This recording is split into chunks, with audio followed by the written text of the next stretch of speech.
Oke, kita mulai semuanya. Assalamualaikum warahmatullahi wabarakatuh. Selamat malam teman-teman calon sarjana ilmu komputer. Kita ketemu di mata kuliah MPTI. Nah, ini untuk yang sudah kenal, saya namanya masih sama, belum berubah. Bagi yang baru join, bergabung, masih soal teman-teman kita dari konversi. Nama saya Riyad Sahara, bisa dipanggil Riyad ya. Nah, ini teman-teman ini akan ketemu sama saya selama kurang lebih 1 semester nih ya dalam mata kuliah yang namanya Metodologi Penelitian Teknologi Informasi atau MPTI singkatnya lah. Mata kuliah ini dibilang gampang, santai, ya begitu, tapi kalau kitanya santai tidak ada hasilnya juga ya. Jadi tetap harus fokus juga di mata kuliah ini.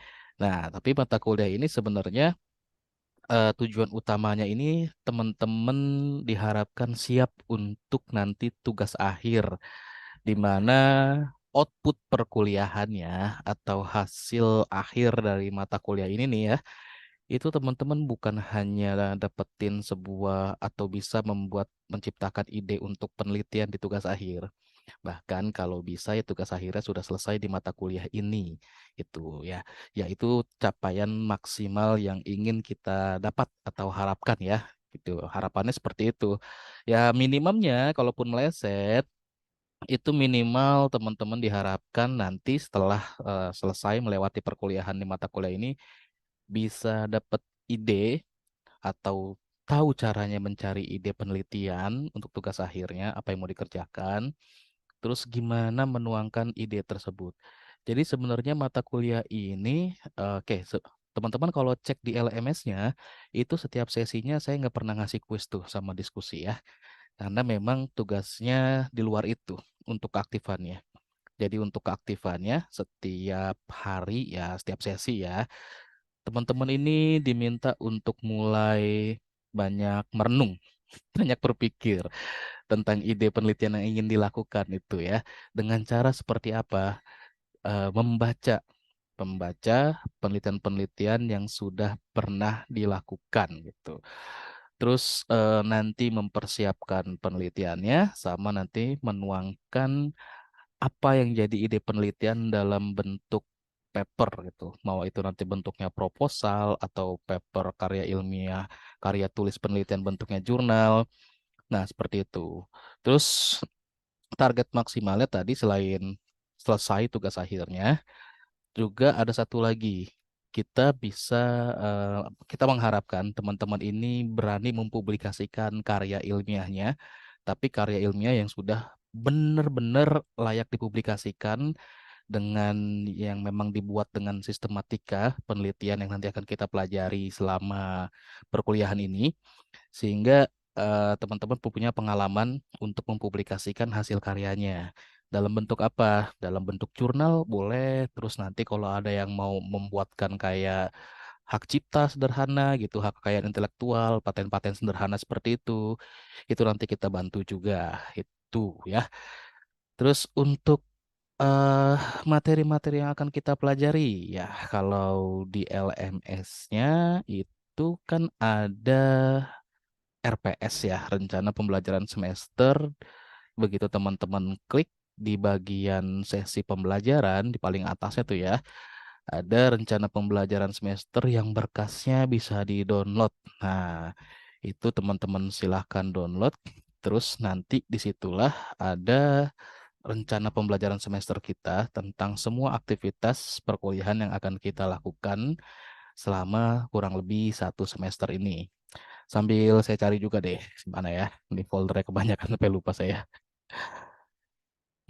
Nah ini ngomong yang ngambil MPT ini minimal kan harusnya teman-teman semester 5 ya. Nggak ada yang di semester 3 kan. Kalau teman-teman konversi ya wajar lah ya. Karena sudah pernah mengalami perkuliahan sebelumnya. Walaupun status semesternya di sini semester 1, tapi status asli semesternya bukan semester 1 gitu ya. Tinggal dilihat aja sisa semesternya itu tinggal berapa tuh. Ntar saya cari berkas RPS-nya. Lupa saya tadi belum menyiapkan. Maklum ya, saya masih dosen magang, jadi masih sering lupa apa yang harus disiapkan pas mau ngajar gitu. Mana dia? Mending tutorial RPS, semester 7, MPTI. Oke, saya share dulu. Nah, ini dia nih. Mudah-mudahan terlihat. Sip. Nah, ini metodologi penelitian teknologi informasi. Untuk capaian pembelajarannya, ya, yang diharapkan jadi capaian pembelajaran lulusan atau CPL dari mata kuliah ini ada beberapa aspek. Yang pertama dari aspek sikap, aspek pengetahuan, keterampilan umum, dan keterampilan khusus. Gitu ya. Kalau sikapnya, ini ada 6 sikap nih yang utama yang kita harapkan teman-teman nanti dapatkan dari keterampilan-keterampilan sikap ini. Salah satunya, salah enamnya nih ya. Kontribusi peningkatan dalam peningkatan mutu kehidupan masyarakat, bangsa, dan bernegara berdasarkan Pancasila. Ya, jadi teman-teman nanti diharapkan bisa berkontribusi dalam peningkatan mutu kehidupan bermasyarakat ini dengan cara banyak caranya lah. Salah satu caranya itu bisa membuat sebuah hasil karya berdasarkan penelitian yang sudah dilakukan. Nah, kalau penelitian itu kan artinya nyelesain masalah ya. Nah, walaupun memang tidak berdampak langsung dalam kehidupan masyarakat gitu, tapi kita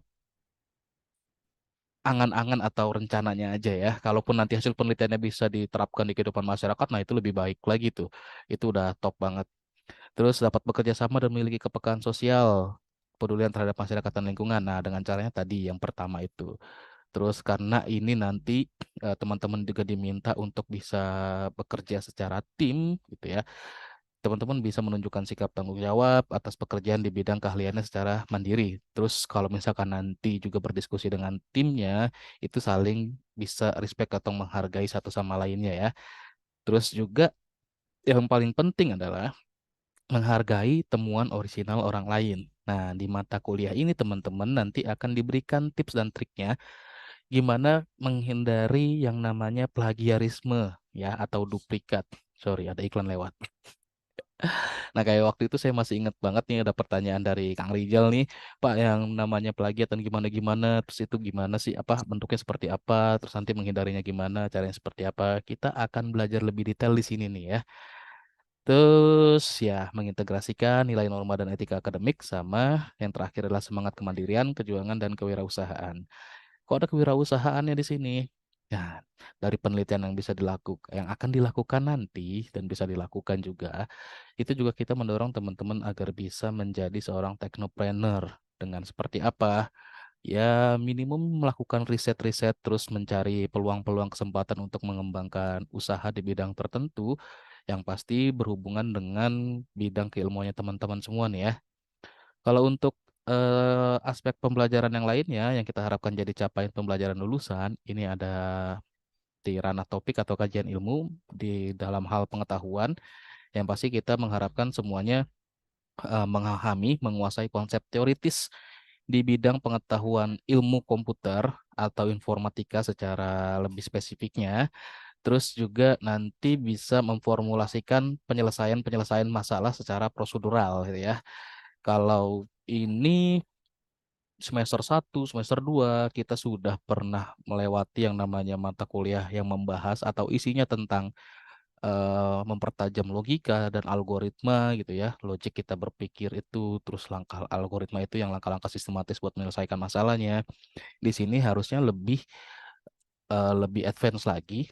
Kita bahas tentang logikanya sama algoritma buat penyelesaian masalah dengan yang benar-benar sesuai untuk menyelesaikan masalahnya gitu ya. Terus nanti juga diharapkan bisa ngerancang, ngembangin berbagai algoritma atau metode buat memecahkan masalah. Oh ya, tadi ini sudah saya bahas ya. Sorry, terus keterampilan umum dan keterampilan khususnya teman-teman nanti bisa baca secara mandiri ya. Sekarang kita ke apa aja sih yang dipelajari atau kita bahas selama perkuliahan. Nah, ini di bagian kemampuan akhir sama materi pembelajaran ini. Yang pertama di hari ini kita akan kenalan, terus kita akan tahu juga definisi tentang penelitian, tentang metode, metodologi, terutama yang memang sesuai dengan bidang ilmu kita di teknologi informasi gitu ya. Terus yang kedua, nanti akan ngebahas yang hasil akhirnya teman-teman diharapkan memahami, menguasai cara untuk identifikasi masalah, nyari masalah. Nah, ini yang penting nih pekerjaan kita gitu ya. Itu karena ada masalah yang akan kita selesaikan. Masalah ada muncul masalah, terus masalah ini memang dibutuhkan penyelesaian atau solusinya, maka ada pekerjaan yang kita lakukan. Kalau sudah tidak ada masalah lagi, berarti kan tidak ada pekerjaan yang bisa kita lakukan lagi. Artinya kerjaannya sudah habis itu ya. Terus sama di penelitian juga. Penelitian terjadi ya karena ada masalah yang harus diselesaikan dengan langkah-langkah tertentu dengan dilakukan penelitian hingga bisa mendapatkan penyelesaian masalahnya atau solusinya. Tapi menemukan masalah juga bukan hal yang mudah. Apalagi kalau misalkan masalahnya nggak ada gitu ya. Nah, kita bisa tuh bikin-bikin masalah baru biar masalah baru muncul tuh. Sehingga ada pekerjaan yang bisa kita lakukan atau penelitian yang bisa kita lakukan. Dengan caranya seperti apa? Nah, ini lanjut ke yang ketiga.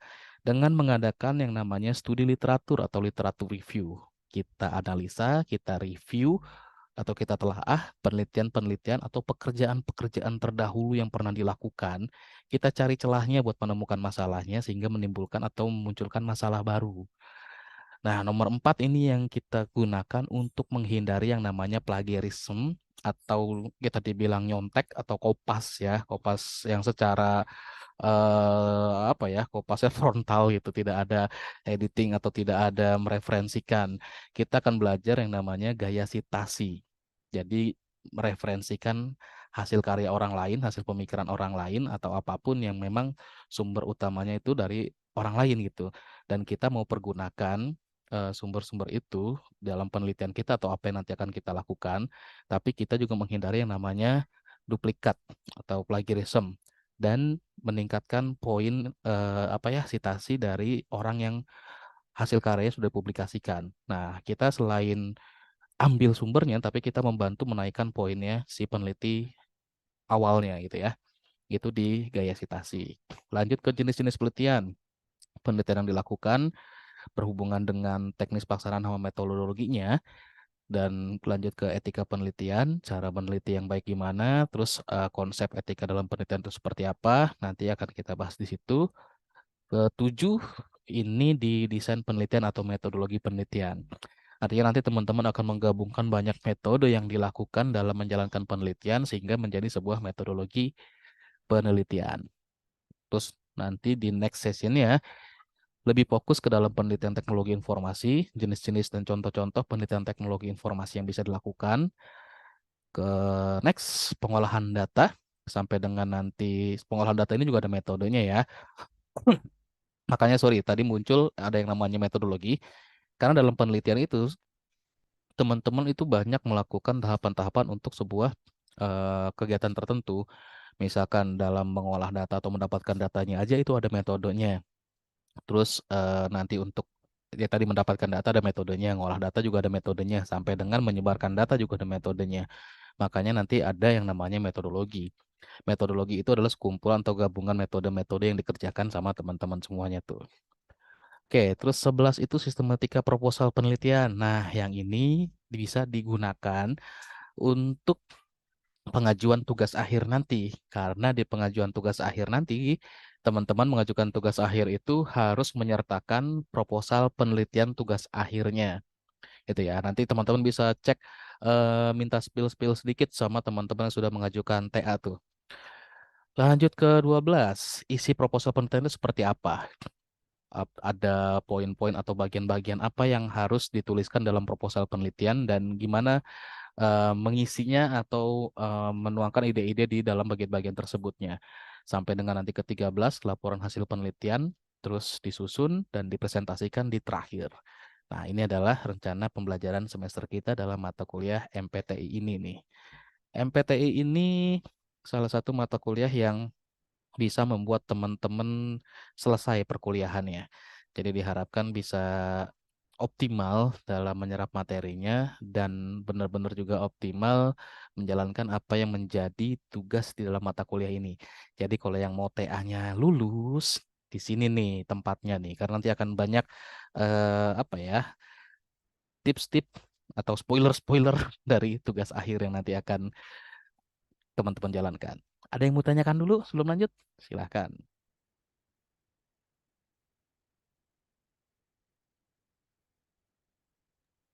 Ya Pak, mau nanya Pak. Iya, Assalamualaikum. boleh. Waalaikumsalam. Ini Pak mau nanya Pak, kalau jalur konversi Pak, Mm-mm. nanti kalau buat TA-nya Pak itu diajukan lewat link atau gimana Pak? Buat proposalnya Pak.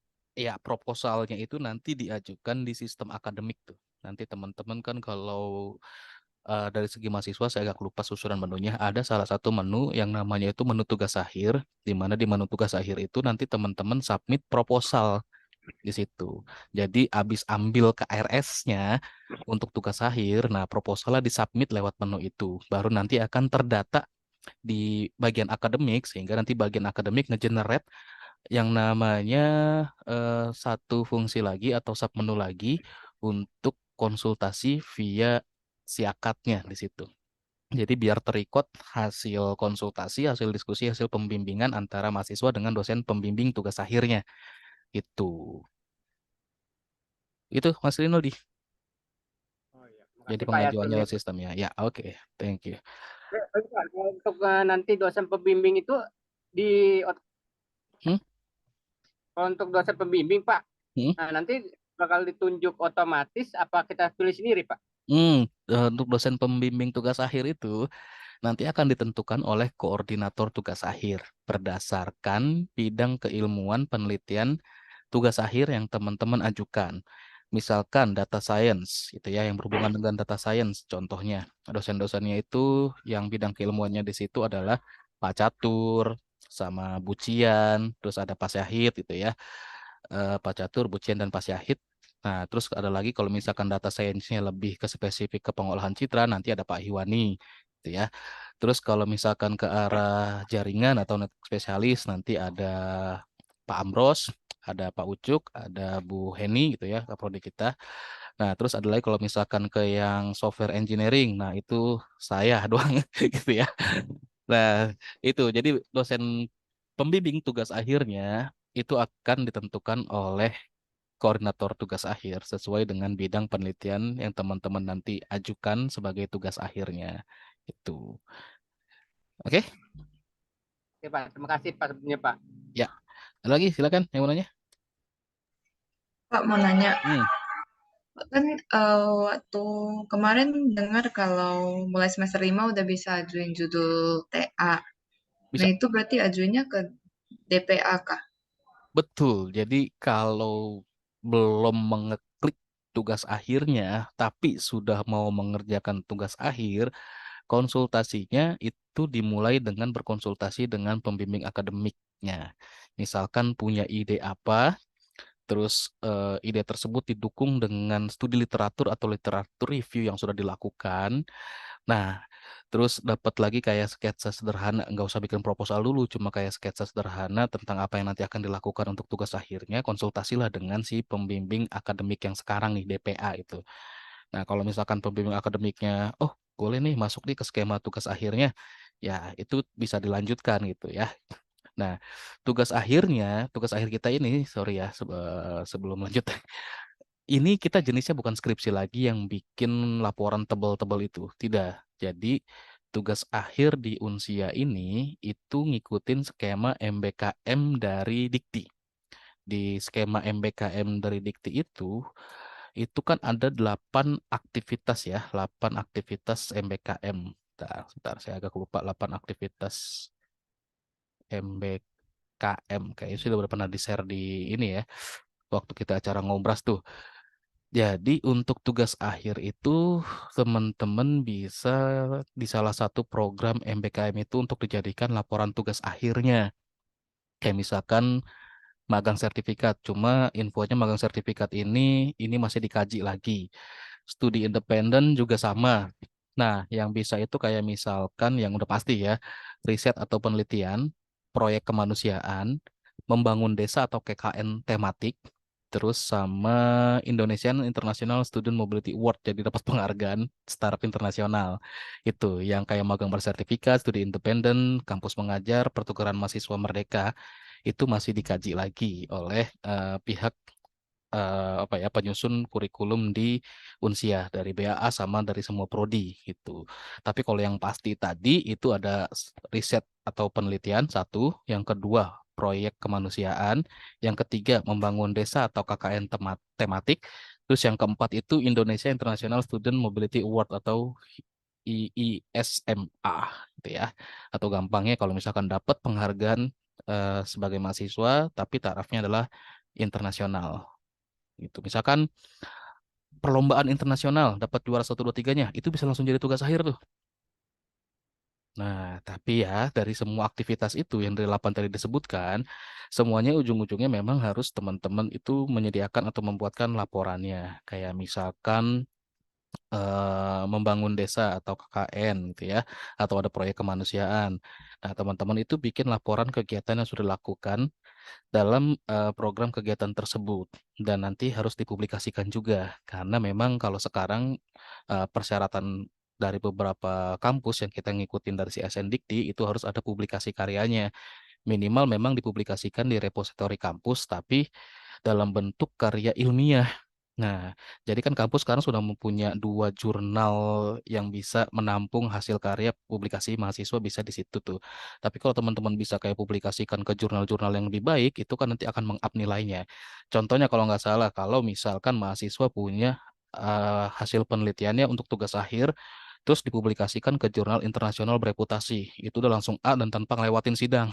Nah, infonya seperti itu. Terus kalau misalkan Sinta yang lokal ya, akreditasinya lokal, akreditasi nasional, Sinta 1, Sinta 2 sama tuh. Bisa langsung A, terus tanpa sidang juga. Nah, kalau misalkan Sinta 3, 4, 5, 6, itu masih tetap ada review atau seminarnya. Itu namanya bukan sidang, tapi seminar gitu ya.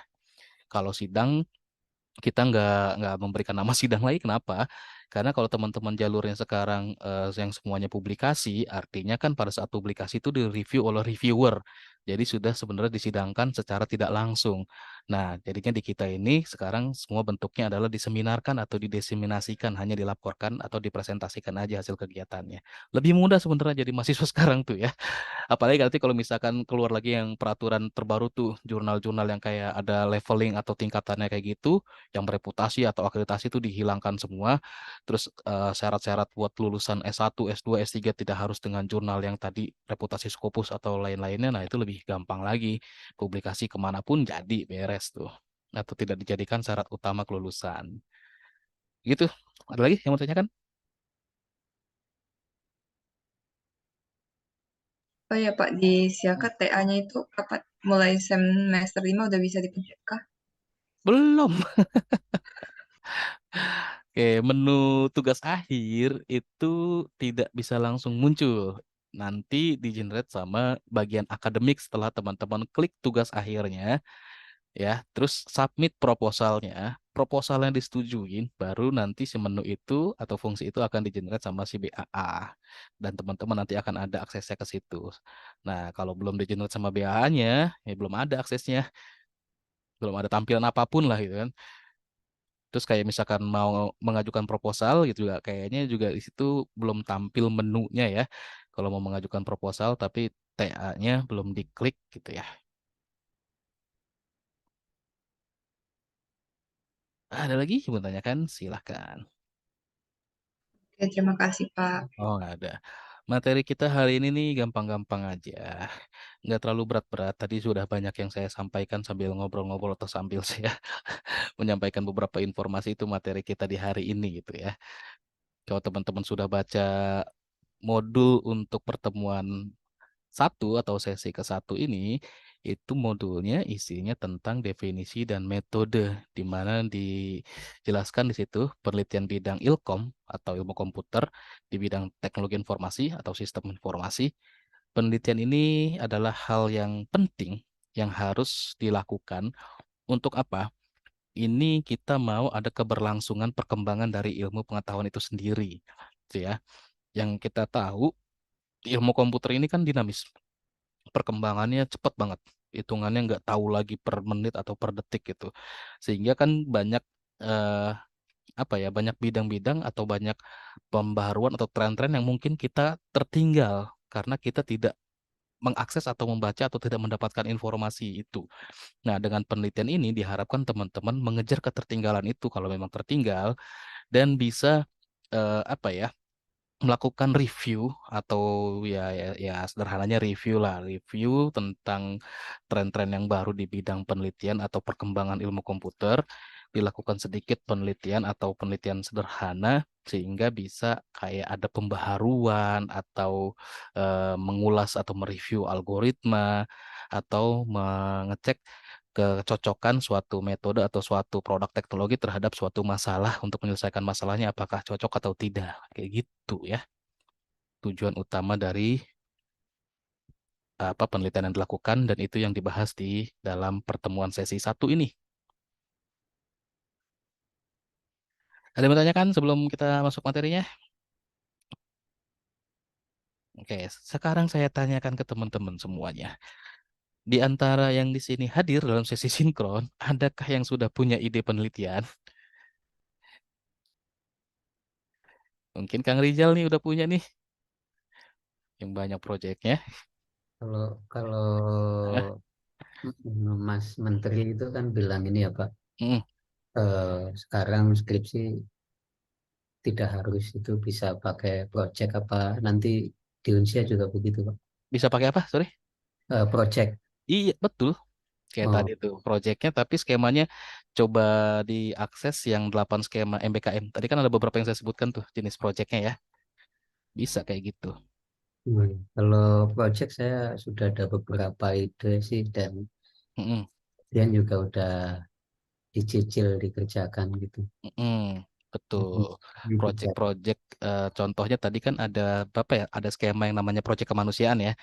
Nah, project kemanusiaannya kita tentunya yang memang di bidang ilmu kita gitu ya. Kalau misalkan kita ada project kemanusiaan, tapi kayak contohnya misalkan eh, mengumpulkan donasi lewat suatu platform tertentu itu untuk kalau misalkan ada bencana alam di mana atau kayak misalkan proyek kemanusiaan kayak gini kita tahu kan mahasiswa itu nggak semuanya taraf ekonominya mampu ada beberapa mahasiswa yang pengen banget kuliah tapi terkadang mohon maaf tidak mempunyai perangkat pendukung atau apapun mungkin Mas Rijal wah saya jadi bocorin ide apa-apalah bikin satu platform kayak yang namanya kayak contohnya ada kan di platform saya itu saya bikinnya tuh buat guru tuh. Jadi guru berbagi namanya. Nah, mungkin Mas Rizal jadi mahasiswa berbagi boleh itu. Nah, itu kan proyek kemanusiaan yang nanti bisa dilaporkan eh, bentuk apa kegiatan proyeknya untuk jadi tugas akhir. Nah, memang boleh ngerjain proyek tapi proyeknya harus diimplementasikan Bang Rizal untuk yang sekarang ini. Oke. Jadi harus digunakan langsung oleh Bener, user ya. Oke, betul Pak. gitu. Ya. Kalau saya sih mungkin itu Pak mau melanjutin karena sudah sebagian di saya develop juga Oh, aplikasi untuk UKM-UKM itu. nah boleh. Itu juga bisa dijadikan nanti untuk apa tugas akhirnya gitu ya. Ya. Nah, tapi kalau di Unsia kan masing-masing kampus perbedaannya itu tuh nanti tuh. Kalau Mamang Project, nah laporannya akan seperti apa? Nah, kemarin saya dengar-dengar dari tim penyusun apa panduan tugas akhirnya, semua aktivitas itu nanti tetap akan dibuatkan ke dalam satu karya tulis dan harus dipublikasikan. Tapi memang kan kalau karya tulis nggak sebanyak kayak skripsi yang bisa puluhan atau ratusan lembar ya. Karya tulis kayak kita tinggal lihat aja nih mau dipublikasikan ke jurnal mana untuk susunannya, formatnya pasti beda-beda. Cari yang paling gampang. Yang penting bisa publish gitu dengan yang tidak ribet-ribet isinya. Udah kita sasar aja jurnal itu. Yang penting kan dipublikasikan. Kalau memang pengen apa ya, pengen ngelihat nih hasil tulisan kita, publikasi kita ini levelnya sampai mana. Iseng-iseng aja cari targetnya yang lebih tinggi. Misalkan jurnal internasional bereputasi atau jurnal lokal terakreditasi Sinta berapa gitu. Gitu ya. Begitu aja kita mainnya. Tapi kalau memang hanya ingin sekedar mempublikasikan biar publis dapat nomor publikasinya ya kita cari jurnal yang lokal-lokal yang biasa gitu ya jurnalnya ya udah oke. Seperti itu. Yang itu paling jurnal itu kan kadang-kadang paling sedikit 4 halaman, yang paling banyak itu mintanya maksimal 10 halaman. Terkadang itu rata-rata maksimal ya, itu paling banyak 10 halaman. Tapi sepengalaman saya paling banyak itu 7 halaman mintanya. Dengan paling sedikit tadi 4 halaman. Sedikit kan laporannya ya? Eh, ada lagi yang mau tanyakan? Ada lagi nggak yang udah punya idenya? Mbak Joan udah punya belum? Belum, Pak. Ah. Capstone-nya MSIB aja belum kepikir, Pak. Ah lu MSCB terus dipertanggungjawabkan ya. Iya, Pak. Ih. Oke, iya saya ini sekedar share aja. Waktu itu ada teman kita juga yang berhasil dapetin atau masuk dalam skemanya kampus Merdeka, tapi nggak diselesaikan tuh kabur. Nah itu kita yang dikejar-kejar sama vendornya. Karena waktu itu kan dikejar-kejar si mahasiswanya kan dapat gaji tuh kalau waktu itu nggak tahu yang kalau sekarang nih ya. Jadi nanti tolong dijaga nama baik pribadi dan nama baik instansinya ya. Gitu. Jadi dapat tugas tambahan kan kalau ikut apa program-program seperti itu jadinya. Mas Amar udah punya ide? Belum ada sih Pak. Izin Wah. kalau Hmm. dari kampus sendiri itu ada listnya juga nggak Pak? Oh Hmm. ada. Siap. List itu cuma kayak misalkan tema yang bisa diambil, tapi enggak tema apa tema untuk mengerjakan penelitiannya atau judulnya nggak sampai situ. Paling disiapin tema-temanya kayak misalkan data analitik, terus kayak misalkan lagi apa data mining, terus kayak misalkan network infrastruktur, network analis, terus atau cyber security gitu. Terus nanti software engineering atau software developing kayak gitu. Tema-tema yang disiapkan adalah tema-tema bidang penelitian yang bisa diambil, tapi nggak nyampe ke judulnya. Gitu ya Mas Amar. Nah, Mbak. Terus coba lagi nih yang satu muncul, Mas Matius. Gimana? Udah punya ide untuk tugas akhir ya? Sepertinya meyakinkan nih dengan senyuman manisnya nih yang menggoda. Belum Pak, Wah, masih belum juga. ya masih soalnya Oh. masih di pekerjaan. Ini baru mulai Hmm. ini sih mikir sih tapi Oke. Mudah-mudahan nanti cepat dapat lah. Siapa lagi nih ya? Ah, Mas Rianaldi gimana? Pak, boleh nanya satu lagi, Pak? Hmm. Tadi kan masalah project, Pak. Hmm. Kan saya kerja di sekolahan, Pak. Kalau Hmm. project tentang eh, wirausaha itu boleh nggak, Pak? Karena ada di setiap sekolah itu ada project tayangan project Pancasila. Itu Hmm. bisa nggak dioper buat jadiin skripsi, Pak? Kalau kayak proyek Pancasila hubungan kita harus ngubungin ke teknologi informasinya tuh. Nah, kalau saya masih kurang paham, maaf ya gitu. Tapi kalau misalkan tadi kewirausahaan, sama harus kita tetap hubungkan dengan bidang ilmunya kita gitu. Misalkan kewirausahaan untuk jadi teknopreneur tuh, untuk Nah, jadi pengusaha di bidang IT. Nah, itu baru boleh tuh. Tapi kalau yang wirausaha, mohon maaf kayak misalkan jualan tempe atau jualan kaos atau jualan makanan atau wirausaha apapun gitu ya yang bikin bikin kayak retail bikin kios atau bikin tenan, nah nggak ada hubungannya sama IT-nya, nah itu nggak boleh tuh. Jadi tetap harus mengiris atau ada iris saja dengan bidang keilmuannya. gitu ya, Pak ya. Mm-mm. Project Pancasila nggak bisa ya, Pak ya? Contohnya gimana? Saya kurang begitu familiar dengan proyek Pancasila. Kalau kan pada project Pancasila tuh kegiatan itu macam-macam, Pak. Kayak Eh, nanti contohnya itu, Pak, ke wirausaha. Terus ada mm. tentang kegiatan kayak pertampilan ini seni-seni. Nah, gitu, Pak. Itu bisa nggak, Pak? Mungkin buatin platform aja kali buat apa mendata kegiatan-kegiatan tersebut gitu. Kayak contohnya gini, saya ada satu project di Ikatan Alumninya Lemhanas. Nah, Ikatan Alumninya Lemhanas itu kan ya tahu sendiri ya Lemhanas ya gitu ya, Lembaga Ketahanan Nasional. Nah, itu kan Pancasila Kewarganegaraan kuat tuh. Nah, mereka nggak punya platform buat belajar bareng gitu. Ada sih memang platform-platformnya kayak misalkan Moodle apa segala macam, tapi mereka kan ya kita ngelihat dari range umurnya kayaknya nggak memungkinkan lagi untuk apa pakai teknologi yang bikin mereka ribet, rumit. Nah, jadi mereka itu punya satu masalah pengen punya platform belajar atau LMS tapi yang sesederhana mungkin gitu ya, yang sesederhana mungkin tapi nggak mau juga pakai WA itu. Jadi pengen punya sistem atau apa aplikasinya cuma yang sesederhana mungkin, nggak seperti Moodle, nggak seperti LMS, dia minta yang simple mungkin karena isinya kan sudah orang-orang yang berumur semua tuh di Ikatan Alumni Lari Lemhanas tuh namanya IKAL apa IKAL Lemhanas gitu ya. Nah, saya bikin satu platform yang namanya IKAL Smart gitu ya. Jadi satu LMS, tapi yang benar-benar sederhana banget yang apa di orang-orang tersebut atau usernya make itu tuh udah yang paling gampang lah kita bikin yang UI-nya yang paling segampang mungkin dengan navigasi yang segampang mungkin mereka pahami mengerti itu. Nah, jadi tetap kayak project ke Pancasila atau kewarganegaraan atau proyek-proyek yang lainnya gitu ya tentang yang lainnya, tapi ada hubungannya dengan teknologi informasi. Kalau misalkan kita penerapan kayak benar-benar Pancasilanya, saya Hmm? kurang begitu pahamin gimana caranya buat ngubungin koneksiin ke teknologi informasi selain bikinin kayak platform atau aplikasinya buat menjalankan itu. Gitu, Mas Rinaldi. Oh gitu ya Pak. Ya. Aduh. Nah, Terima oke, kasih. next. Ini Ya, thank you. Wah, ini ada roti lewat. Sorry, ada iklan lewat. Oke, next yang resen Mas Mahbub, silakan. Ya, halo, selamat malam, Pak. Malam-malam. Ini Pak, kalau untuk pengajuan TA di bidang network infrastruktur di apa namanya fiber optik bisa masuk nggak Pak? Masuk. Karena kan Masuk ya? ada apa ya, walaupun tidak ada mata kuliah yang mengenai fiber optik, kita mata Iya, kuliahnya untuk jaringan ke wireless ya, wireless dan mobile. iya, Tapi kalau iya. memang ada project atau studi kasus atau penelitian yang bisa dilakukan yang Iya. dengan medianya fiber optik yang nggak masalah kok. Oh ya, kebetulan saya kerja di bidang fiber optik di jaringan proyek FTTH. Hmm, Makanya ya saya rencananya bisa nggak gitu masukin itu bisa kok untuk bisa. TA. Oh ya, oke Pak, siapa? Kerja di perusahaan mana, Mas Mahmud? Di perusahaan, kalau saya vendor sih Oh, sebetulnya Pak, di vendor. vendornya. Iya, Hmm, di oke. vendor Cina Saya, sih tapi. Cina. Saya sempat di vendor telekomunikasi juga.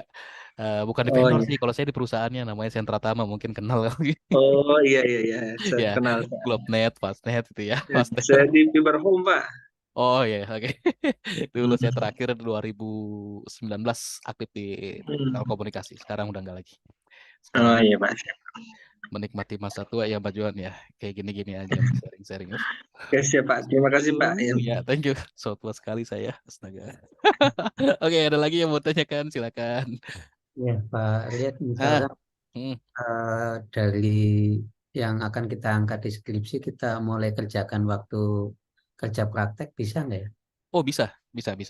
Oh, bisa ya. Oh, Hmm. bisa Nah, gitu. Gitu ya. caranya mungkin kayak gini ya. Kalau kerja praktek kan di semester 6. Sorry saya off dikit ya. Eh, kebetulan kan ada adik saya kuliah di informatika sini nih, ada adik saya. Dia mengambil kerja praktek di semester 6. Terus saya cek SKS-nya dan segala macamnya, kayaknya kalau dia kerja praktek sekarang terus besoknya dia tugas akhir, kerja 2 kali dah gitu. Nah, kerja prakteknya tuh, nah tapi ya teman-teman boleh ikutin boleh enggak ya. Saya arahkan aja, ya udah kerja praktek nanti aja ambil di semester 7. Jadi ngerjain sekali, tapi ngelewatin beberapa pekerjaan gitu kayak kerja praktek, tugas akhir gitu dan satu lagi kayak mata kuliah si project perencanaan teknologi informasi itu gitu. Nah, misalkan Kang Rizal mau mengikuti cara seperti itu tuh boleh aja tuh. Jadi satu tema atau satu kegiatan untuk beberapa tugas atau untuk mata kuliah bisa kok. Hmm. Sama satu lagi Pak, kalau Hmm. semisal proyeknya dikerjakan secara kelompok itu bisa diajukan oleh masing-masing nggak sebagai KP maupun sebagai Boleh. Jadi kerja praktek atau tugas akhir itu boleh dikerjakan secara kelompok, bukan hanya individu. Tapi kayaknya waktu apa ya, waktu acara ngobras pernah saya sampaikan ya, lupa saya. Nah, kan ada masalah-masalah yang akan kita angkat untuk diselesaikan kan dalam proyek-proyek gitu ya. Kalau misalkan mau kelompok, kalau nggak salah itu kan memang panduannya belum keluar ya. Oh, udah keluar tapi yang masalah kelompok belum detail banget. Kayak misalkan punya berapa permasalahan minimalnya agar judul tersebut bisa dijadikan pekerjaannya jadi model kelompok. Tuh, misalkan di atas 5 masalah, nah itu boleh baru dijadikan kelompok. Tapi kalau misalkan di bawah itu permasalahan yang mau diangkat diselesaikan, itu nggak boleh kelompok, harus individu. Itu Kang Lijal. Oke Pak, makasih Pak. Dan nanti yang mengajukannya itu juga judulnya nggak boleh sama persis. Nggak boleh sama persis gitu ya. Misalkan eh, dalam kelompok tersebut kita bilang kayak tim developer aja dah. Misalkan ada yang bagian front end-nya atau bagian back end-nya atau lebih gampang lagi bagian desain UI-nya, terus ada yang bagian testing-nya atau quality control-nya, terus ada yang bagian nanti developing-nya. Nah, itu judulnya kalau bisa dibedakan biar nggak sama persis. Begitu. Dan yang mengajukan tetap per anggota kelompoknya. Jadi kayak scope project besar dipecah-pecah atau dibagi-bagi ya. Nah, tadi nambahin satu lagi lupa. Kayak misalkan tadi Kang Rijal mau kayak projectnya buat KP dan TA. Kalau misalkan nggak ngambilnya berbarengan, misalkan KP-nya ngambil di semester 6, TA-nya semester 7. Nggak apa-apa dengan judul yang sama diajukan lagi. Itu aja. Bisa ngelanjutin. Oke, ada lagi? Terima kasih, Pak. Ya, thank you. Kalau nah ini ada di chat. Gua hampir sama tadi ya sama Mas Rinaldi nih, Mas Akbar.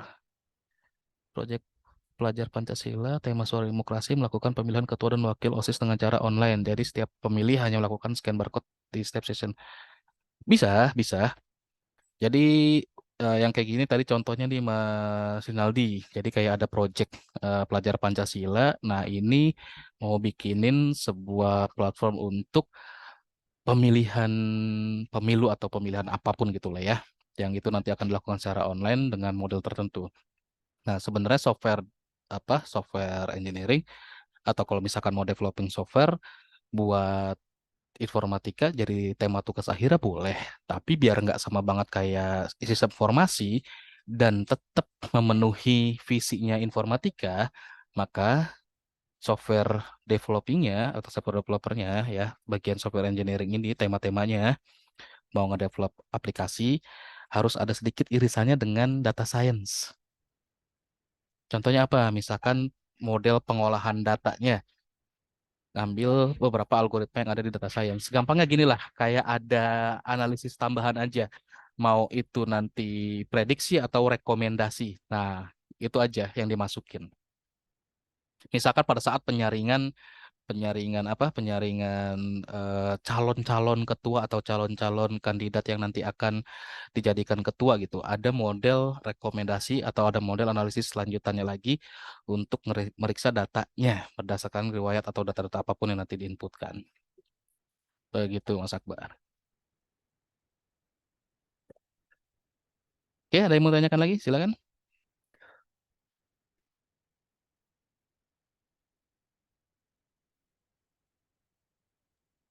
Sambil ngopi ya. Ada tips, izin Pak, ada Hmm, tips eh, cara membaca apa namanya jurnal gitu Pak. mantap. Oke, langsung saya tunjukkan. Tadi kalau nggak ada yang nanya, sebenarnya mau ditunjukin juga. Mumpung ada yang nanya sekalian berarti. Oke, ini tipsnya.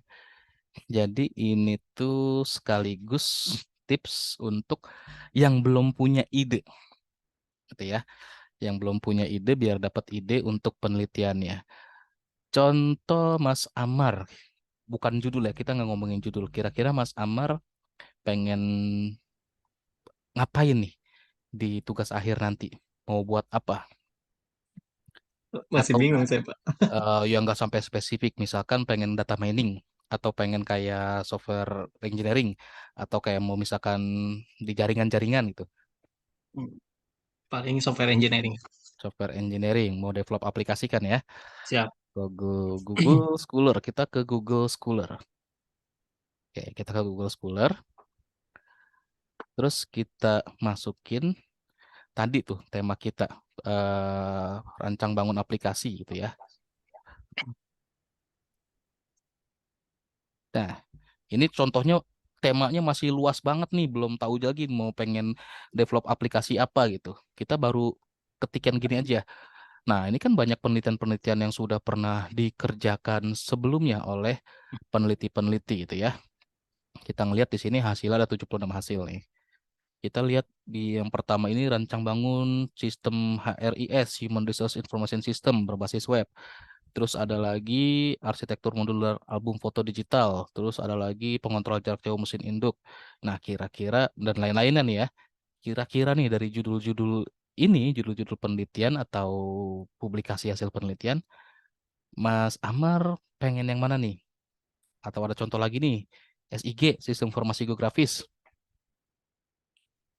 yang ada hubungannya nanti dengan pengolahan citra.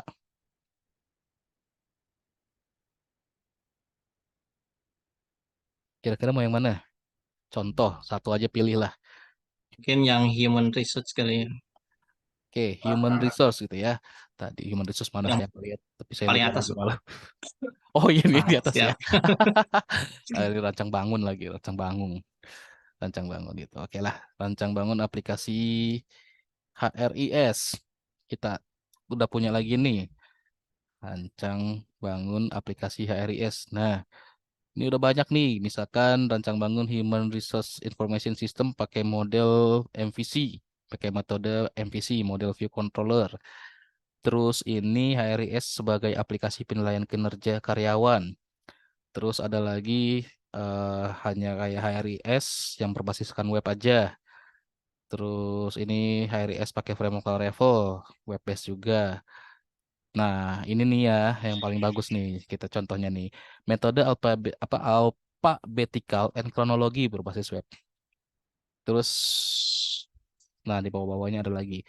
Kira-kira nih dari pengen ngedevelop aplikasi tentang HRIS mau mendekati judul-judul yang mana dari ini? Contoh lagi.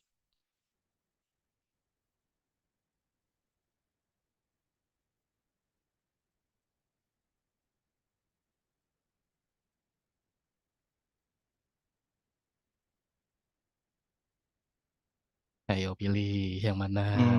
Lebih familiar ke MPC sih sebenarnya. Mau pakai framework MVC.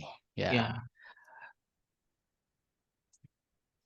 Ya, MVC. Nah, akhirnya tadi kenapa nih? Tadi kan kita baru punya tema pengen software engineering ya. Terus software engineering pengen bikinnya apps HRIS nih, HRIS gini. Terus tambah lagi sekarang pakai metode MVC. Nah, sekarang nih metode MVC ternyata kita banyak yang sama nih. Ya, ini tadi ada yang pertama nih sama nih. Terus konsep MVC di rancang bangun aplikasi buat rekrutmennya. Terus ada lagi di sini juga sama nih, tapi dia dengan tambahannya ada metode yang AC ini, alphabetical dan kronologi. Terus ada lagi penugasan pegawai otomatis. Terus, nah ini XYZ, penggajian. Oke, sekarang kita tinggal tambahin lagi sesuatu yang unik nih. Habis kita lihat-lihat ini, kira-kira yang nggak ada apa gitu ya. Kita tinggal serempetin ke data science. Biar jadi, apa ya, biar jadi judul tugas akhir yang bisa banget diterima di informatika Unsia karena syaratnya cuma itu. Jadi kita develop aplikasi tapi nggak hanya develop aplikasi, tapi harus ada hubungannya ke dua bidang keilmuan kita, apakah ke network atau ke data science. Kalau misalkan ke network ya kita bikin sebuah aplikasi yang contohnya untuk pengelolaan atau analisa jaringan atau untuk controlling jaringan kayak yang biasa digunakan di NOC. Nah, itu boleh. Terus kalau misalkan yang mau berhubungan dengan data science ini banyak banget. Tinggal kita serempetin ke salah satu model kayak gini. Misalkan yang paling simpel adalah sistem pengambilan keputusan SPK atau Decision Support System, atau mau yang ada full otomatisasi ke Expert System, atau kita mau ada sistem kayak rekomendasi atau sistem yang algoritma prediksi. Misal perancang bangun aplikasi HRIS dengan metode MVC dengan ya untuk rekomendasi karya dan ada rekomendasi karyawan gitu atau rekomendasi calon karyawan.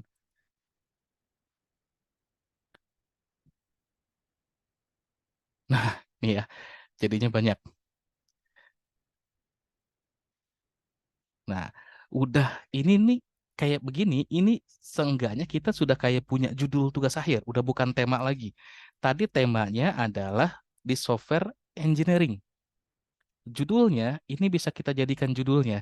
Dan judul ini judul sementara. Judul akhir adalah setelah kita melakukan yang namanya studi literatur atau literatur review. Jadi setelah kita dapetin kayak sketsa seperti ini ya sketsa atau draft judulnya, yang harus dilakukan selanjutnya adalah cari minimal 15 jurnal atau referensi yang valid ya. Yang seperti ini kan valid semua nih, jurnal-jurnal ini kan punya identitas nih. Kita download nih yang sama-sama persis nih. Kita downloadin aja semuanya yang sama-sama persis. Gitu ya. Udah dapat 15, dibaca 15-15-nya. Dibaca satu persatu, dibacanya bener, nggak hanya ngebaca scanning. Nggak hanya dengan kayak model scanning ya, di scan, baca sekilas, udah gitu. Nggak, dibaca bener-bener, dipahamin bener-bener apa yang dilakukan oleh peneliti tersebut dalam penelitian yang sudah dia lakukan, yang dia publikasikan. Biar apa? Biar kita tahu dia melakukan penelitian itu kenapa. Nah, kita download satu aja buat contohnya. Misalkan ini ada implementasi lagi SAW, sorry bukan SAW ini. Ini yang simple multi attribute rating teknik ya, di Smart dalam menentukan kelanjutan kontrak kerja nih contohnya. Kita download satu di sini. Nah, ini kita download PDF-nya. Oke. Nah, buat tahu jurnalnya ini valid atau tidak, sebenarnya untuk jurnal-jurnal sekarang harusnya kayak ada ininya nih ya, identitas jurnalnya dicetakan seperti ini. Tapi kalau misalkan tidak ada, berarti kita cari di pada saat penerbitannya di sininya nih. Nah, ini jurnal komputer bisnis. Kita lihat nih jurnal ini nih.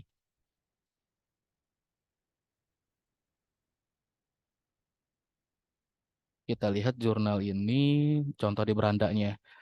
Dia ini ada identitas jurnalnya enggak?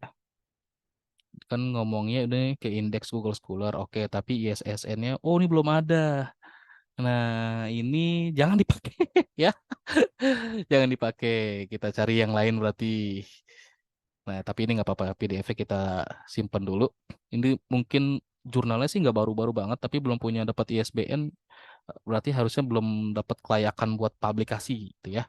Kita yang di sini nih rancang bangun kayak untuk HRIS khususnya ini, tapi untuk rekrutmen karyawan, dan di dalamnya kayak ada metode untuk DSS Decision Support System atau sistem pengambilan keputusan, yang itu dia pakai metodenya SAW atau Simple Additive Weighting ya. Kita lihat ini. Nah, ini jurnalnya. Nah, ini publikasi. Kita lihat dulu deh ya. Wah, ini restrict lagi.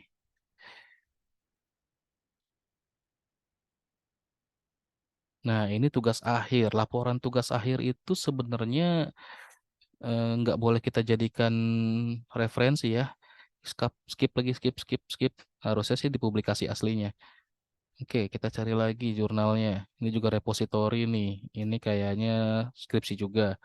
Ini juga repositori. Nah, ini jurnal nih. Kita cari. Kita buka ya, sorry. Jadi nyari jurnal juga tidak boleh asal comot ya.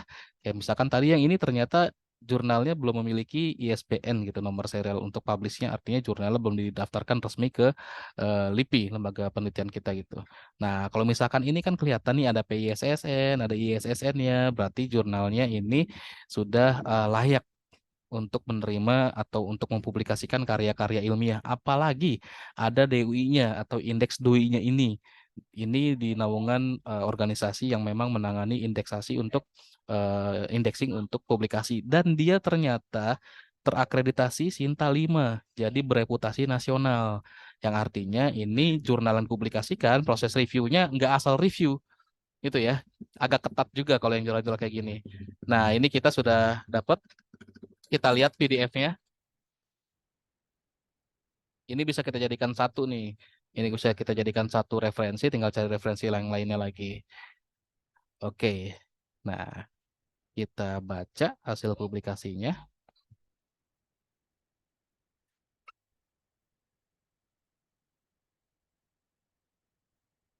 Oke, dan ini kebuka.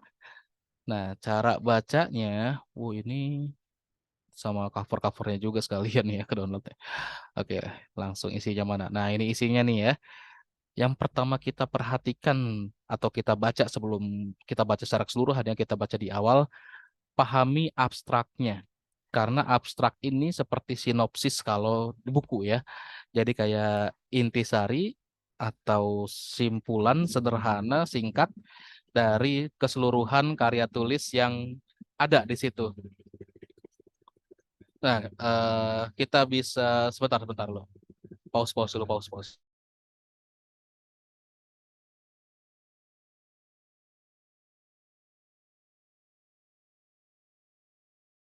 Oke. Nah, dari abstrak ini kita bisa ngeliat nih. Contohnya kita ngebaca seperti ini. Abstrak itu biasanya berisi latar belakang, alasan terkuat, atau apapun yang mendorong dia melakukan penelitian. Jadi alasan-alasan terkuat yang mendorong peneliti ini melakukan penelitian. Yang kedua, ada harapan atau target penyelesaian masalah atau solusi yang mau dia capai. Yang ketiga, ada cara-cara atau langkah apa yang dilakukan oleh peneliti tersebut dalam menyelesaikan masalahnya hingga dia mendapatkan hasil penyelesaian masalah atau solusi penyelesaian masalahnya di penelitian tersebut. Kayak misalkan di bagian terakhir ini dia mendapatkan hasil dari penelitiannya. Kita bisa ngelihat dari awal dulu ya, dari permasalahannya. Dalam awal-awal paragrafnya, nah ini nih banyak masalah-masalah nih. Tuh, sampai dengan sini nih kita lihatnya ada masalah nih. Ya, ada masalah dari sebuah instansi atau organisasi yang menjadi alasan peneliti melakukan penelitiannya. Terus kita lihat lagi di selanjutnya ada langkah yang dilakukan sama peneliti untuk menyelesaikan masalah yang dia temui yang menjadi alasan dia melakukan penelitian.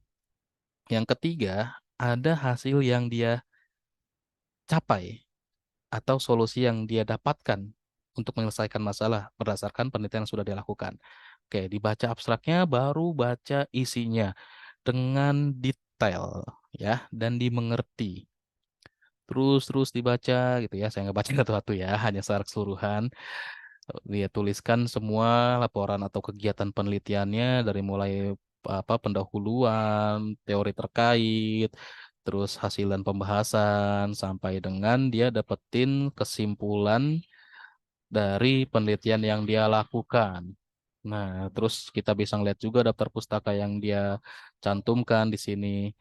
Nah, itu beres. Kita ngebaca satu penelitian. Apakah sudah cukup baca satu penelitian ini? Tidak, teman-teman, atau di sini khususnya tadi Mas Amar, cari lagi.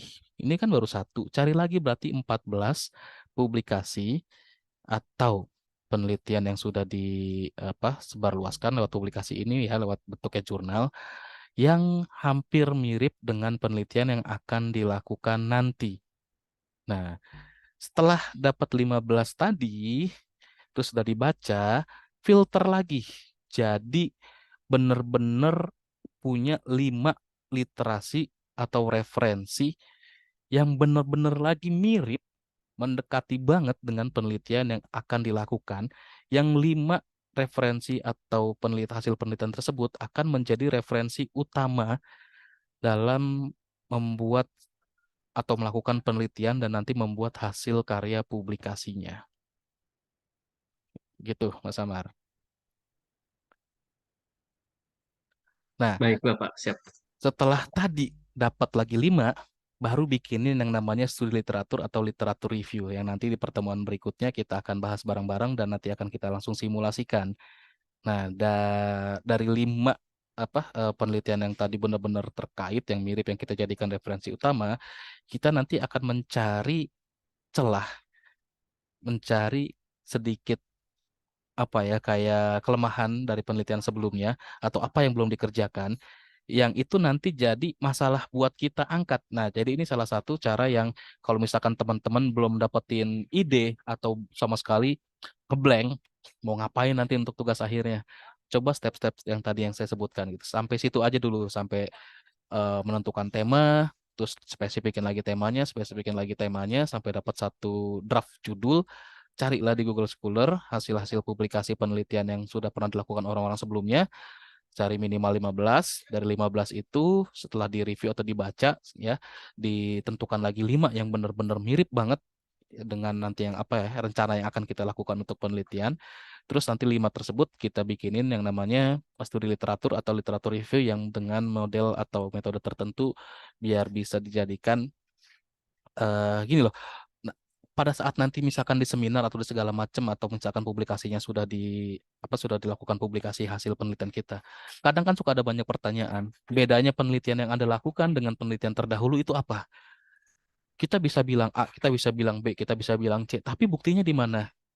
Untuk membuktikan itu dan juga mencegah kita dibilang plagiarisme, copy paste atau nyontek punya orang dengan adanya studi literatur atau literatur review yang pernah kita buatkan dari hasil penelitian-penelitian yang sudah kita cari tadi. gitu. Kita sudah punya 5 yang spesifik yang benar-benar mirip. Itu yang kita jadikan nanti jawaban untuk pertanyaan-pertanyaan apa perbedaannya, apa nilai inovasinya dengan penelitian-penelitian yang sudah orang lakukan, yang hampir sama judulnya dengan kita gitu.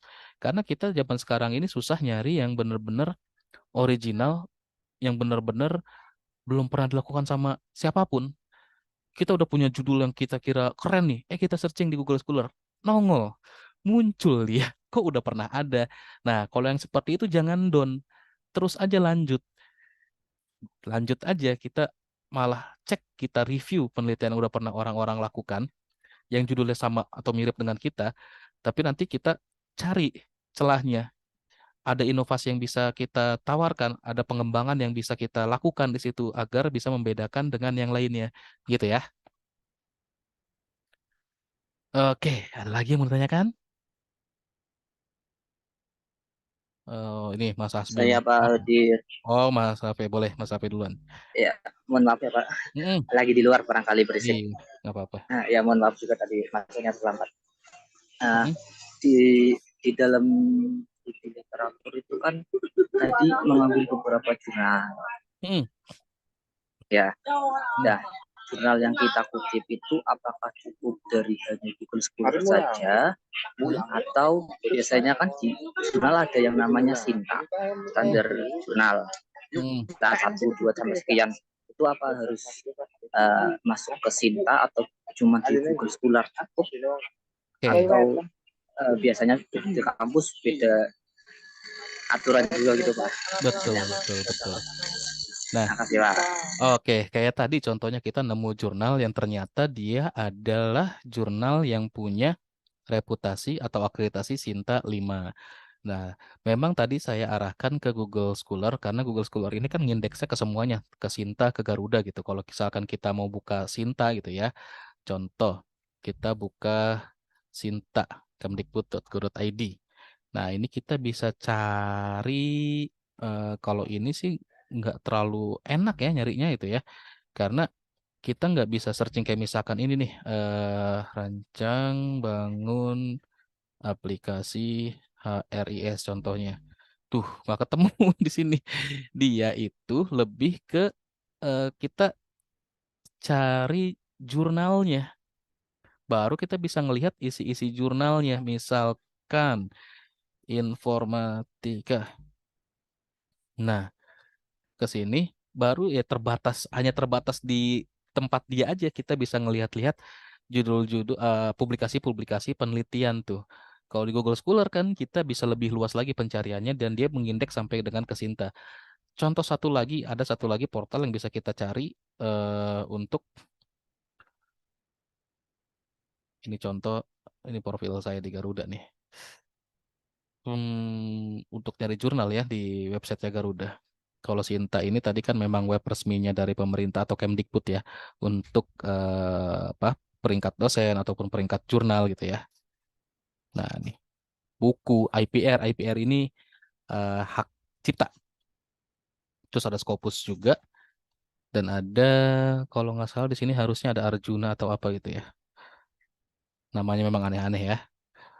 Wah, ini lemot sekali. Saya sih nyaranin paling enak ya kita cari aja dari Google Scholar karena dia udah ngindeks semua-muanya. Kalaupun nanti kita pengen sampai ke jurnal internasional, tinggal di bahasanya aja atau keyword pencariannya gitu ya. Dia juga mengindeks sampai ke jurnal internasional juga kok Google Scholar itu. Nah, ini Garuda nggak kebuka-kebuka, kita skip aja lah ya. Contoh kalau misalkan ini kita nggak dapetin referensi di lokalnya, kita pengen cari referensi di internasionalnya. Kita tinggal translate aja, misalnya kayak gini, terus terbalik, sorry. Kita kopas, kita cari lagi. Nah, ini kan nanti tuh Elsevier ini jurnal yang terindeks atau jurnal internasional bereputasi gitu ya, yang diindeks oleh Scopus nih di Elsevier nih. Ini kan banyak juga keluar tuh ya. Gitu. Yang paling enak nyarinya ya di Google Scholar aja. Gitu Mas Rafe.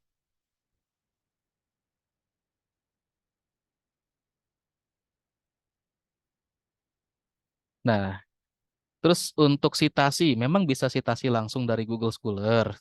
Tapi nanti kita belajar nggak pakai tools atau alat bantu lainnya ya untuk citasi dengan namanya kayak Mendeley atau ya pakai apa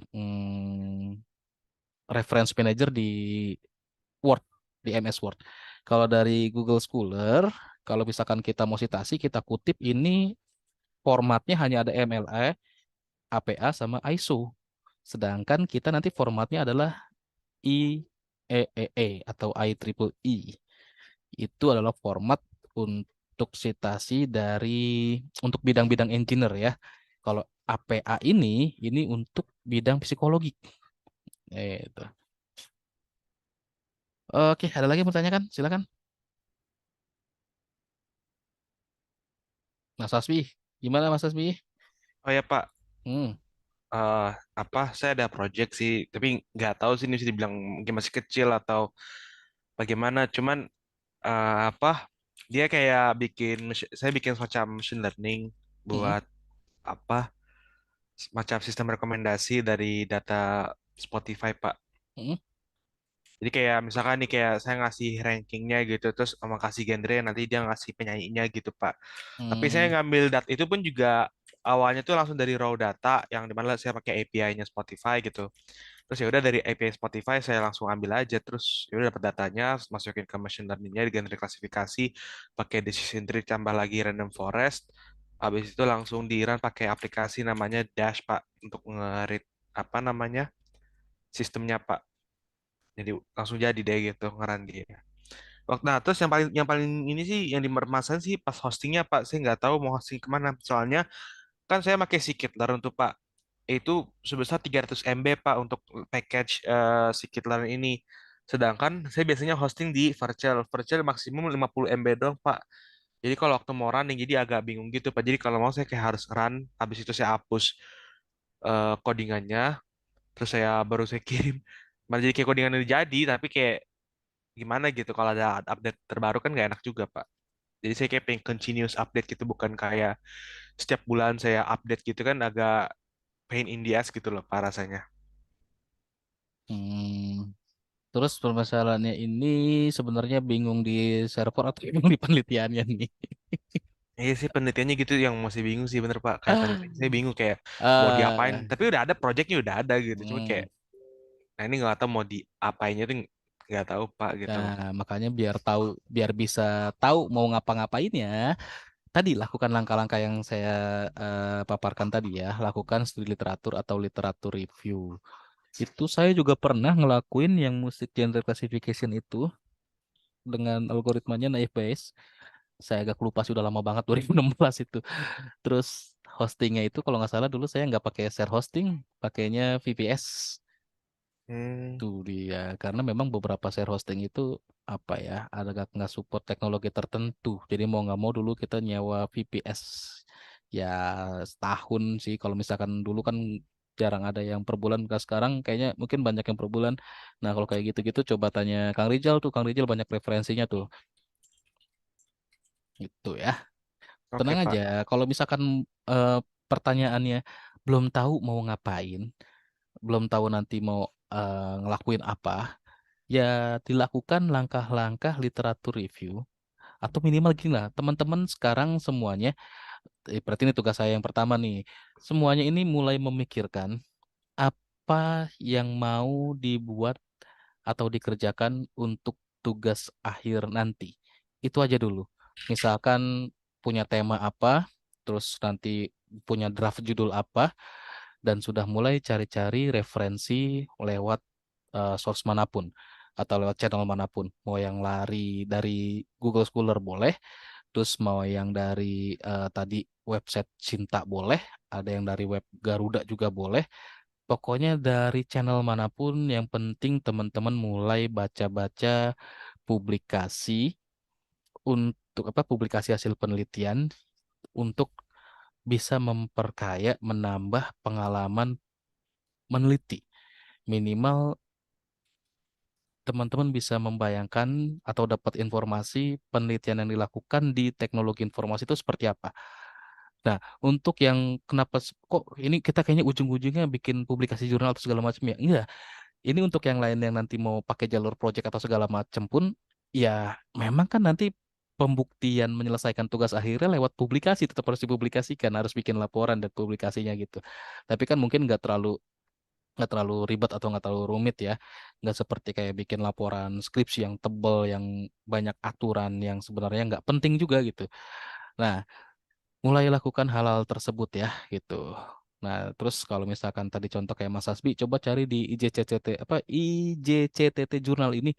Dulu penelitian saya ada yang tentang tema yang Mas Hasbi mau ambil tuh, musik genre classification. Tapi dulu saya nggak dari Spotify. Kayaknya dulu belum ada Spotify kali ya di tahun 2016. Atau sayanya nggak update, nggak terlalu update juga, lupa saya.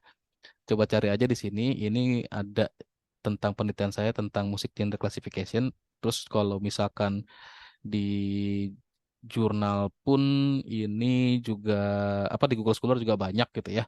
Nah, ini ini teman saya masalahnya nih, di Google Scholar-nya dia masukin filenya asal-asalan, tapi ada orang yang referensi juga, saya bingung juga nih. Udah asal-asalan masih direferensi. Ya, Aduh. Oke ya, gitu Mas Asbi. siap Pak. Harusnya kalau dimasukinnya benar, ada PDF dan segala macamnya, kayak misalkan kayak gini nih, atau merujuk ke web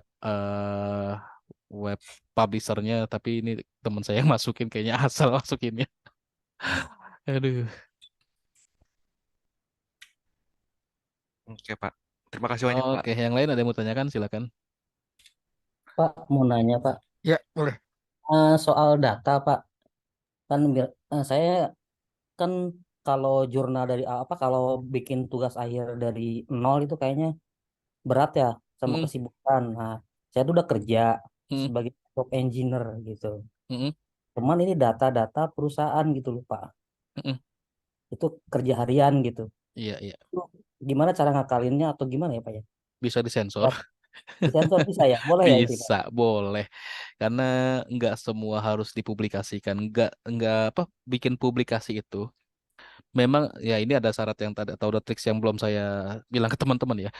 Semua yang kita lihat hasil penelitian yang dipublikasikan itu hanya kulit luarnya aja, sama semua orang sama begitu.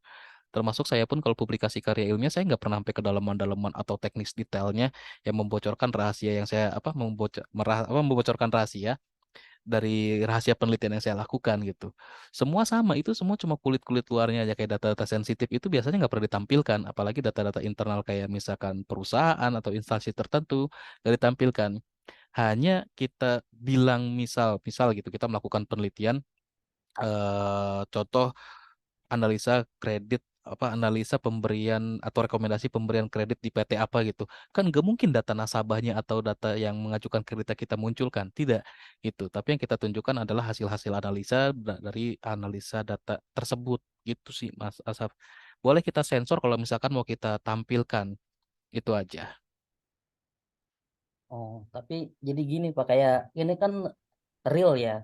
hmm, Artinya implementasi yang udah real, udah jalan hmm, dan ya, ya dijual gitu tuh si apa si rancangan ini gitu kan. hmm. Nah, itu kalau saya jadi bingungnya itu nah, ketika nulisnya itu loh Pak. Saya nyamarin PT kan atau nama instansi juga boleh diinisialkan. Kayak misalkan saya banyak penelitian juga oh tuh gitu. yang PT-nya saya inisialkan jadi XYZ atau jadi ABC, nggak nama PT realnya atau nggak nama instansi realnya gitu. Misal Nggak berkaitan semuanya kita bongkar, nggak. oke. Ya berkaitan nama angka misalkan kayak data IP gitu kan. Hmm, Kalau realnya angka yang saya pakai IP addressnya si perusahaan juga kan kayaknya nggak tepat gitu saya ngerasanya gitu. nggak usah ditunjukkan. Kayak Pokoknya data-data sensitif jangan ditunjukkan gitu aja. terus disimulasiin aja atau gimana Pak? Atau pakai Ya simulasi dashboard? aja. Nanti kan kalau buat sidangnya nggak sampai simulasi juga sih. Sekarang sidangnya cuma kayak seminar hasil laporan publikasinya, bukan bukan kayak misalkan nunjukin datanya dong, kita sekarang udah nggak Oke, pernah ada yang minta, oh coba tunjukin datanya, kita mau lihat datanya gitu, karena kan modelnya udah nggak seperti itu di kurikulum yang sekarang ini gitu Mas Asaf. oke. Pokoknya yang kita minta tuh atau yang biasanya diminta nanti di seminar yang ditanyakan adalah hasil kegiatannya aja, kayak misalkan memang ada data-data yang confidential data-data yang rahasia, data-data yang private yang memang tidak bisa dipublikasikan itu nggak akan diminta juga. Kalaupun diminta pas begitu mahasiswanya bilang, oh ini datanya data yang bersifat private nggak boleh dipublikasikan, ya kita juga nggak akan minta gitu. Jurnal pun sama seperti itu. Tapi kan kadang-kadang ya memang ada ya hasratnya peneliti kan mau meneliti sesuatu terus pengen dipublikasikan. Kalau misalkan yang dipeneliti gitu ya.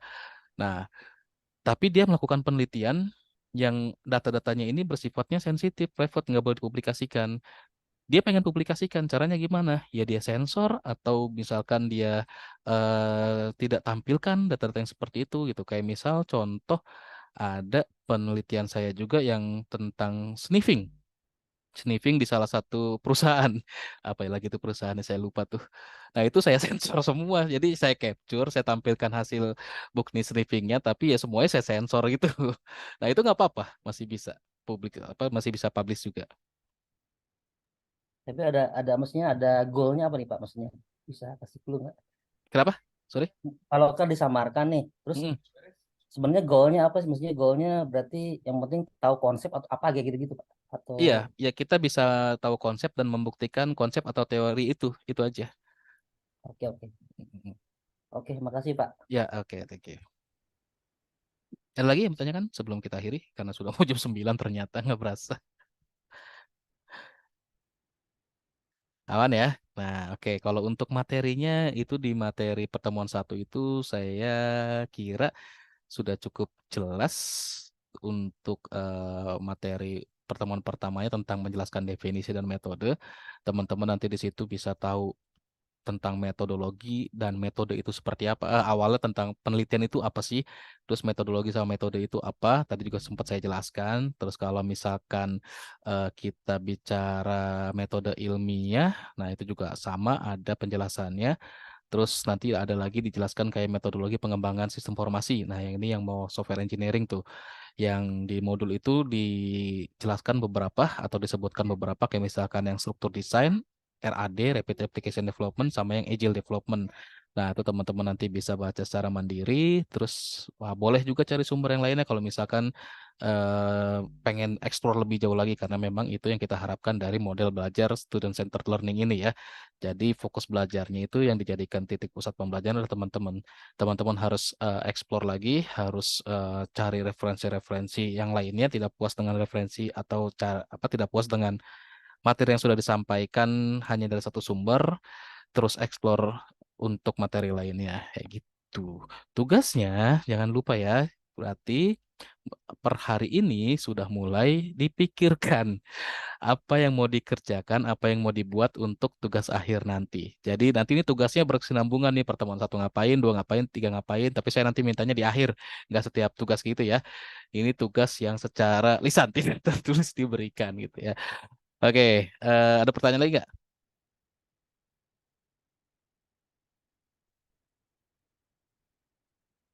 Aman, aman, beres? Oke, nanti di pertemuan ketiga itu kita akan ada sinkron lagi. Insya Allah nanti mungkin di pertemuan 2 atau 3 kita lihat aja fleksibel waktunya di mana yang available-nya. Nah, di pertemuan selanjutnya itu kita akan ngebahas langsung tentang gimana cara buat literatur review atau studi literatur. Sebelum itu berjalan atau kita jalankan, jangan lupa ya tugasnya mulai tentukan apa yang mau dikerjakan atau mau ngapain nanti di tugas akhir. Terus cari referensi ya atau eh, apa sih daftar pustaka kita lah gampangnya gitu ya. Cari referensi hasil publikasi itu minimal 15. Nah, kalau sudah punya baru nanti kita masuk ke dalam studi literatur atau literatur review untuk bisa lebih detail lagi mengetahui penelitian kita ini eligible atau tidaknya, terus nilai inovasi yang bisa kita lakukan atau apa yang nanti akan membedakan penelitian yang kita lakukan nanti dengan penelitian yang sudah pernah ada. Itu aja dari saya. Beres ya, tidak ditanyakan ya. Aman, aman. Pokoknya diharapkan semuanya sudah siap untuk tugas akhir, udah siap buat lulus, buat jadi sarjana lah. Oke, nggak ada yang ditanyakan nih aman nih, kayaknya udah liar. Beres ya, Mas Asbi, aman nggak? Insya Allah aman, Pak. Wah, ini aman-aman aja nggak taunya terngilang nih. Tolong dikontrol, Mbak Joan ini Mas Asbi ini nih. Kalau tidak bisa dikontrol, kita delete saja dari daftar peserta kelas ini. Bercanda, bercanda. Oke, sekian dari saya. Mudah-mudahan materinya bermanfaat. Sharing kita hari ini memberikan banyak hal positif. Jangan lupa tadi tugas yang sudah diberikan, teman-teman. Jadi aktivitasnya di LMS itu nggak ada kuis, nggak ada tugas, nggak ada forum apa-apa, tapi aktivitasnya dilakukan secara mandiri untuk mulai membuat atau menentukan ide riset dan mulai riset kecil-kecilan sampai nanti jadi riset betulan di akhir perkuliahan ini ya. Oke, sekian dari saya. Kita ketemu lagi di next sesi. Untuk sesi sinkronnya, saya tutup, saya akhiri. Wabillahi taufiq wal hidayah. Assalamualaikum warahmatullahi wabarakatuh. Selamat malam, selamat istirahat semuanya. Waalaikumsalam. Makasih, Pak. Malam. Waalaikumsalam Pak. warahmatullahi wabarakatuh. Terima kasih banyak, Pak. Oke, thank you Kasih, Pak. semua.